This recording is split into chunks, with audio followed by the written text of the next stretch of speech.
नमस्कार, मी राहुल कुलकर्णी. एबीपी माझामध्ये जगभरातल्या सर्व प्रेक्षकांचं स्वागत आहे. अपेक्षेप्रमाणे श्री अशोक चव्हाण यांना राज्यसभेसाठी भारतीय जनता पार्टीनं उमेदवारी घोषित केलेली आहे. भारतीय जनता पार्टीचे 3 उमेदवार आत्ताच घोषित झालेले आहेत आणि महाराष्ट्रातल्या राजकीय घडामोडी जशा जशा निवडणुका जवळ येत आहेत तशा तशा इतक्या वेगाने घडत आहेत की त्याच्यामध्ये आपल्याला क्षणोक्षणाला लाईव्ह येऊन यातले अर्थ पण सांगावे लागतील. भारतीय जनता पार्टी स्वतः उमेदवारी देत असताना काही गृहीतकं डोळ्यासमोर ठेवते आणि काही गृहीतकांचा अजिबात विचार करत नाही. जसं डॉक्टर अजित गोपचडे जे लिंगायत समाजाचे आहेत, ते MBBS MD डॉक्टर आहेत, ते नांदेडचे आहेत. नांदेड जिल्ह्यातल्या 2 विधानसभा मतदारसंघामध्ये त्यांना उमेदवारी मिळेल अशी सतत चर्चा यापूर्वी पण होत होती. ते माड या डॉक्टरांच्या संघटनेचं नेतृत्व करत होते. दिवंगत गोपीनाथ मुंडे यांच्या माध्यमातून ते अखिल भारतीय विद्यार्थी परिषद आणि मग भारतीय जनता पार्टीच्या राजकारणामध्ये सक्रिय झाले, राष्ट्रीय स्वयंसेवक संघाशी निगडीत आहेत. आणि अशा डॉक्टर अजित गोपचंडे यांना उमेदवारी देत असताना भारतीय जनता पार्टीनं याचा विचार केला नाही, जसा इतर राजकीय पक्षामध्ये झाला असता की एकाच जिल्ह्यातनं 2 उमेदवाऱ्या कशा द्यायच्या. बरं, ही उमेदवारी देण्यामागं सुद्धा एक महत्वाचं कारण काय असावं की ज्या पद्धतीनं भारतीय जनता पार्टीमध्ये वेगवेगळ्या नेत्यांना घेतलं जातं आहे आणि त्यांना पावन करून घेतलं जात आहे, त्यानंतर भारतीय जनता पार्टीच्या जशा मूळच्या पक्ष कार्यकर्त्यामध्ये नाराजी आहे तशीच भारतीय जनता पार्टीची मूळ विचारधारा जिथून येते त्या राष्ट्रीय स्वयंसेवक संघामध्ये सुद्धा अशा पद्धतीनं जे काही राजकारण सुरू आहे त्याबद्दलची नाराजी असावी. जाहीरपणे राष्ट्रीय स्वयंसेवक संघाची मंडळी काही बोलणार नाहीत, पण हा जो बॅलन्स आहे तो बॅलन्स नेहमी साधला जातो. आपल्यापैकी एक साधं उदाहरण म्हणून BL संतोष, जे कर्नाटकमधले एक मोठे नेते आहेत, ते मोठे नेते तिथं निर्णय प्रक्रियेमध्ये येतात तेव्हा की ज्या वेळेला ते राष्ट्रीय स्वयंसेवक संघाची मुळं घेऊन पक्षीय राजकारणामध्ये सक्रिय होतात. सो भारतीय जनता पार्टीनं हा बॅलन्स कायम राखलेला आहे की ज्या अजित गोपचंदे यांचा मी उल्लेख केला, गोपचडे यांचा, त्यांना स्वतःलाच माहिती नव्हतं की त्यांना अशा पद्धतीची उमेदवारी मिळेल. ते त्यांना जे काही निहित काम दिलेलं आहे, घरोघरी जा आणि संपर्क करा, तर त्या ठिकाणी जाऊन ते संपर्काच्या मोहिमेत असताना अचानकपणे हा धक्का भारतीय जनता पार्टीने दिला. तो देणं गरजेचं होतं. यापूर्वी सुद्धा विधान परिषदेच्या जागांची ज्या वेळेला घोषणा झाली त्यावेळेला काही नावं ही अचानकपणे आली होती आणि भारतीय जनता पार्टीच्या नेत्यांना असं वाटतं की विधान परिषदा किंवा राज्यसभा ह्या त्या अशा जागा आहेत की जिथे जे कार्यकर्ते कष्ट करतात त्या कार्यकर्त्यांना तिथे न्याय देणं वगैरे, आणि तो बॅलन्स डॉक्टर अजित यांच्या निमित्ताने साधण्याचा प्रयत्न झालाय. अशोक चव्हाण यांना उमेदवारी मिळणं अपेक्षितच होतं आणि म्हणूनच तर ती घाई केली गेली. अशोक चव्हाण यांना खरं तर त्यांचं असं मत होतं, असं म्हणतात की त्यांना श्री देवेंद्र फडणवीस आणि चंद्रशेखर बावनकुळे यांच्यापेक्षा राष्ट्रीय पातळीवरच्या नेत्यांच्या माध्यमातून भारतीय जनता पार्टीमध्ये प्रवेश करायचा होता. काही अटी पण होत्या त्यांच्या, पण अमित शहा यांचा 15 तारखेचा दौरा महाराष्ट्रातला रद्द झाला हे लक्षात आल्यानंतर त्यांना राज्यसभेची उमेदवारी भरायची आहे हे लक्षात घेऊन अशोक चव्हाण यांचा घाईघाईनं पक्षप्रवेश झाला. माझ्या माहितीनुसार भारतीय जनता पार्टीमध्ये ज्याचं सुतोवाच खुद्द अशोक चव्हाण यांनी केलंय. आणखी काही मंडळी काँग्रेस पक्षातनं येऊ इच्छित होती, त्या जिल्ह्यातली, ती भले आमदार नसतील परंतु आगामी लोकसभा निवडणुकीच्या दृष्टीनं ज्यांना उमेदवाऱ्या द्यायच्यात अशी काही मंडळी. सो तो पक्षप्रवेश सुद्धा यासाठीच टाळला कारण राज्यसभा उमेदवाऱ्या भरायच्या होत्या. सगळ्यात इंटरेस्टिंग गोष्ट आहे ती म्हणजे मेधा कुलकर्णी यांना मिळालेली उमेदवारी. मेधा कुलकर्णी यांनी मधल्या काळामध्ये जाहीरपणे पत्र लिहिलं होतं की चंद्रकांत पाटील जे त्यांची हक्काची जागा ज्यांना देण्यात आली विधानसभा निवडणुकीसाठी आणि तिथे त्यांच्यावरती दीर्घकाळ अन्याय होतो आहे अशी भावना होती आणि त्या भावनेमुळेच मेधा कुलकर्णी यांनी एक जाहीर पत्र लिहिलं होतं की त्या असं म्हणाले होते की ज्या विकास कामांचा मी शुभारंभ केलेला आहे त्या विकास कामाचं क्रेडिट आत्ता कोणीतरी घेतं आहे आणि हा पक्ष कार्यकर्त्यावरती अन्याय आहे. त्याही वेळेला महाराष्ट्र राज्यातल्या नेत्यांनी त्यांना सांगितलं होतं की धीर धरा, आम्ही तुमचं योग्य तो पुनर्वसन करू, सन्मान करू. ज्या मेधा कुलकर्णी ज्या स्टँडिंग आमदार होता त्यांना काढून चंद्रकांत पाटील यांना जी उमेदवारी दिलेली होती त्याची भरपाई करण्याचा प्रयत्न केला. त्याहून आणखीन एक महत्वाची गोष्ट, राजकीय पक्ष बॅलन्स कसा करतात बघा. रवींद्र दंगेकर जिथून निवडून आले त्या जागेवरती गिरीश बापट हे खासदार होते. त्यामुळे गिरीश बापटांच्या कुटुंबातल्या म्हणजे ब्राह्मण समाजातल्या कुठल्या तरी सदस्यालाच उमेदवारी मिळेल असं म्हटलं जात होतं, परंतु त्यांना उमेदवारी मिळाली नाही. त्यांनी थोडीशी नाराजी सुद्धा बापट कुटुंबियांनी व्यक्त केली होती, परंतु ती नाराजी कडं कानाडोळा करून तिथे ओबीसी असलेल्या सदस्याला म्हणजे आपल्याच पक्षाच्या सदस्याला त्यांनी उमेदवारी दिली आणि त्यांचा पराभव झाला. सो महाराष्ट्रामध्ये जिथे ब्राह्मण बाहुल्य आहे अशा पुण्यामध्ये ब्राह्मणांना हा पक्ष डावलतो की काय, अशा पद्धतीची जी चर्चा होती त्यालाही कुठेतरी बॅलन्स करण्याचा प्रयत्न केला गेलाय. कारण लोकसभा निवडणुकीमध्ये पुण्यातनं श्री सुनील देवधर हे प्रयत्न करतायत. ते राष्ट्रीय स्वयंसेवक संघाचे नेते आहेत, त्यांनी नॉर्थ ईस्टमध्ये काम केलेलं आहे, त्यांच्याकडे बंगालचा पण चार्ज होता. आणि म्हणून जर पुढची सगळी गणितं जुळवायची असतील तर दोन त्याचे अर्थ होतात. याचा अर्थ असा होता की मेधा कुलकर्णी ह्या जर राज्यसभेतनं खासदार बनणार असतील तर मग सुनील देवधर यांच्या उमेदवारीचा मोठा प्रश्न निर्माण होऊ शकतो. त्यांच्याऐवजी प्रदेश भाजपातल्या वरिष्ठ नेत्यांना ज्यांना तिकीट द्यायचं आहे त्या दोघांना त्यांनी सांगितलं की तुम्ही सुद्धा उमेदवारीची तयारी करा. सो ते दोघं या आजच्या राज्यसभेच्या उमेदवारीच्या निमित्तानं पुन्हा एकदा रेसमध्ये येतात. आणि तिसरं ही तीन नावं झाल्यानंतर जे आपल्याला दिसत आहे ते म्हणजे नारायण राणे, की जे आत्ता केंद्रीय मंत्रिमंडळामध्ये अवजड उद्योग मंत्री आहेत, त्यांना संधी मिळालेली नाही. मधल्या काळामध्ये भारतीय जनता पार्टीतल्या काही नेत्यांचं असं म्हणणं होतं की नारायण राणे यांना आता राज्यपाल पदाची वगैरे संधी दिली जाऊ शकते. त्यांच्याऐवजी जर राज्य मंत्रिमंडळामध्ये जर मंत्रिमंडळाचा विस्तार झाला तर त्यांच्या चिरंजीवाला मंत्री म्हणून संधी मिळेल. आणि याची कल्पना नारायण राणे पितापुत्रांना, त्यांच्या मुलाला पण आहे. आणि बहुधा त्यामुळंच त्यांना राज्यसभेची उमेदवारी दिलेली नाही. याचा अर्थ असा की जर त्यांना राज्यपाल पदाची संधी नाही मिळाली तर नारायण राणे यांच्याऐवजी त्यांच्या मुलाच्या राजकारणाला अधिक बळ दिलं जाईल. आणि कोकणात आपण बघतो आहोत की ही एक जबाबदारी नितेश राणे यांच्याकडे दिलेली आहे. ते टी राजा जे तेलंगणातले भारतीय जनता पार्टीचे अत्यंत प्रक्षोभक आणि धर्मविरोधी, मुस्लिम धर्मविरोधी भाषा वापरण्यासाठी प्रसिद्ध आहेत, अशा राजा यांच्याबरोबर मिळून नितेश राणे हे महाराष्ट्रामध्ये 9 सभा घेत आहेत. आणि त्यांचं असं म्हणणं आहे की हा जो औकाफ किंवा वक्फ बोर्ड जो आहे ते वक्फ बोर्ड बरखास्त केला पाहिजे. मुस्लिमांची जी प्रॉपर्टी आहे ती हिंदूंना दिली पाहिजे. त्यातनं ताणतणाव पण सोलापूरमध्ये निर्माण झाला.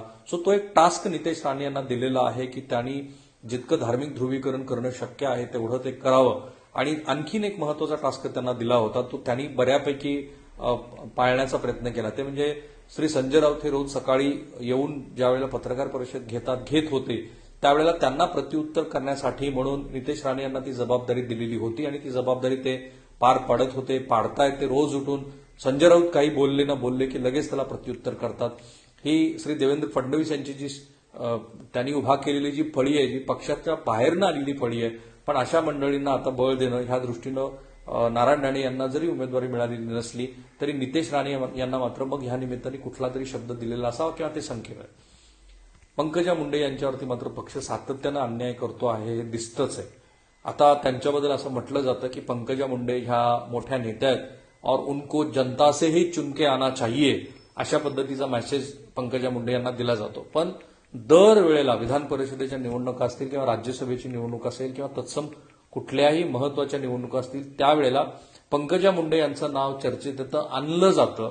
आणि नंतर मात्र प्रदेश भाजपची नेते मंडळी, विशेषतः देवेंद्र फडणवीस असं म्हणतात की त्या आमच्या राष्ट्रीय नेत्या आहेत आणि त्यांच्याबद्दलचा निर्णय हा राष्ट्रीय पातळीवरती घेतला जाईल.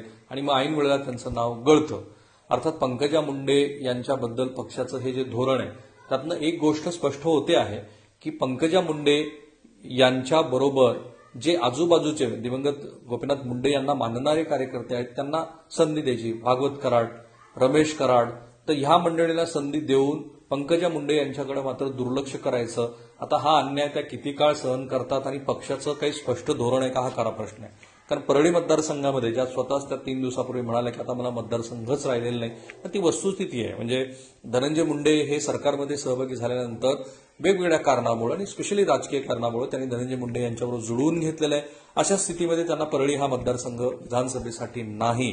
त्यामुळे त्यांना शेजारच्या कुठल्या तरी जिल्ह्यातल्या किंवा आपल्या जिल्ह्यातल्या कुठल्या तरी मतदारसंघाची विधानसभेसाठी निवड करावी लागेल. त्यांची स्वतःची बहीण बीड लोकसभा मतदारसंघाचं प्रतिनिधित्व करते. त्यामुळे त्यांना डावलून, विद्यमान खासदारांना डावलून पंकजा मुंडे यांना जर उमेदवारी दिली तर तिथेही कौटुंबिक जरी नाही निर्माण झाले तरी काही प्रश्न निर्माण होऊ शकतात.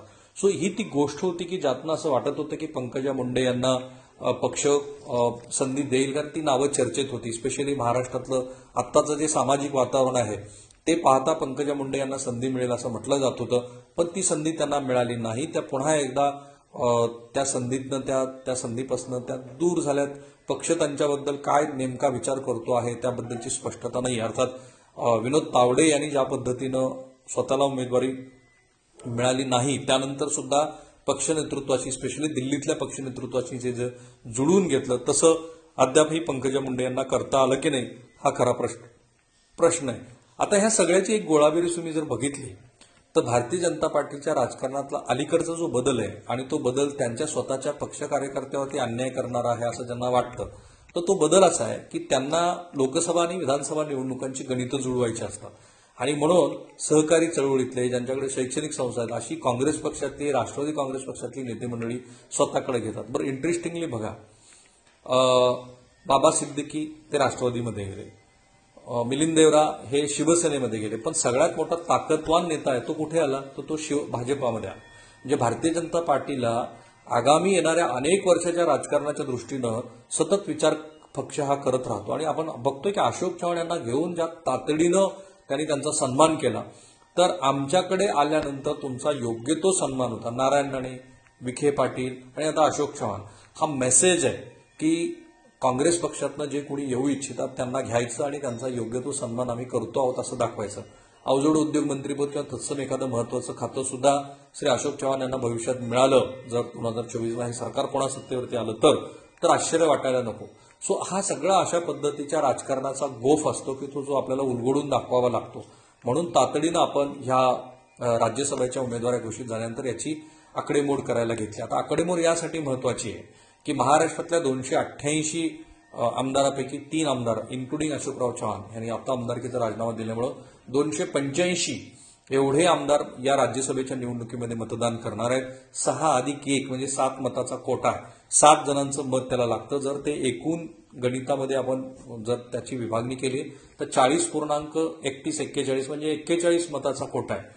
105 आमदार असलेल्या भारतीय जनता पार्टीकडे तिसरा उमेदवार निवडून आणण्यासाठी तो कोटा नव्हता आणि म्हणूनच त्यांनी तातडीनं अशोक चव्हाण यांना आपल्याबरोबर घेऊन त्यांना उमेदवारी दिली आणि चौथा उमेदवार जो आहे तो मुरली देवरा यांच्या रूपानं एकनाथ शिंदे यांच्या वतीनं ते उमेदवारी भरतील. म्हणजे काँग्रेस पक्षातनं आलेल्या 2 जणांना भारतीय जनता पार्टीनं उमेदवारी दिली. आपल्या पक्षातल्या इतरांना मात्र ते जसं म्हणतात की राज्यसभा आणि विधान परिषदा ह्या पक्षात वर्षानुवर्ष काम करणाऱ्या मंडळींसाठी आमच्यासाठीची एक सोयीची आणि महत्वाची जागा असते, पण तशी संधी त्यांनी मिळाली नाही. अर्थात राष्ट्रीय स्वयंसेवक संघातून आलेल्या आणि स्पेशली लिंगायत समाजाचं प्रतिनिधित्व करणाऱ्या डॉक्टरांना ती उमेदवारी दिल्यामुळे नांदेडपासून नांदेड, लातूर, धाराशिव, सोलापूर, सांगली, कोल्हापूरपर्यंत जो लिंगायत समाजामध्ये मेसेज जायचा असतो तो गेलेला आहे. सो अशा पद्धतीनं ही सगळी गोळाबेरीज त्यांनी केलेली आहे. ज्या तिसऱ्या उमेदवाराला निवडून आणायचं त्याच्यासाठी ऑब्व्हियसली श्री अशोक चव्हाण हेच आणणार आहे. म्हणजे मेधा कुलकर्णी आणि डॉक्टर अजय यांची यांची खासदारकी ती आधी ती सुरक्षित केली जाईल, तो मताचा कोटा आधी निश्चित केला जाईल आणि मग तिसऱ्यासाठी जी बेगमी करायची त्याची जबाबदारी अशोक चव्हाण यांच्यावरती दिली जाईल आणि त्याच्यामध्ये इतक्या वर्षाच्या प्रदीर्घ राजकारणामुळे श्री अशोक चव्हाण यांना त्याचा पूर्णपणे अनुभव आहे आणि त्यामुळे ह्या जागा सुद्धा त्या निवडून आणू शकतात. 4 उमेदवार झालेले आहेत, एकूण 6 उमेदवार या रिंगणामध्ये असणार आहेत. आणखीन एखादा उमेदवार जर या निवडणुकीच्या रिंगणामध्ये सत्ताधारी पक्षाकडे आला तर मग मात्र ही निवडणूक अत्यंत इंटरेस्टिंग होऊ शकते आणि स्पेशली मागच्या वेळेला काँग्रेस पक्षातनं जी क्रॉस वोटिंग झालेली होती ती क्रॉस वोटिंगची शक्यता पुन्हा वाढीला लागू शकते आणि तसं जर झालं तर मग मात्र महाराष्ट्राच्या राजकारणामध्ये या राज्यसभेच्या निवडणुकीच्या निमित्ताने नवा नाटकाचा अंक सुरू होईल. तो अंक क्रमांक काय जो असेल तो असेल 4था, 5वा वगैरे असेल. सो थांबूया आपण इथे. ही जी उमेदवार आहेत ह्या महत्वाच्या आहेत. येणाऱ्या लोकसभा निवडणुकीच्या दृष्टीनं मेसेज आहे आणि त्यामुळे तो समजून घ्यावा म्हणून आपण तातडीनं उमेदवारी घोषित झाल्याबरोबर याचं विश्लेषण करायला घेतलं. आमचा हा जो प्रयत्न जो तुम्हाला कसा वाटतो ते जरूर कळवा. मी आणि एबीपी माझा सर्व सोशल मीडिया प्लॅटफॉर्मवरती आहोत, आम्हाला फॉलो करायला. एबीपी माझा, उघडा डोळे बघा नीट.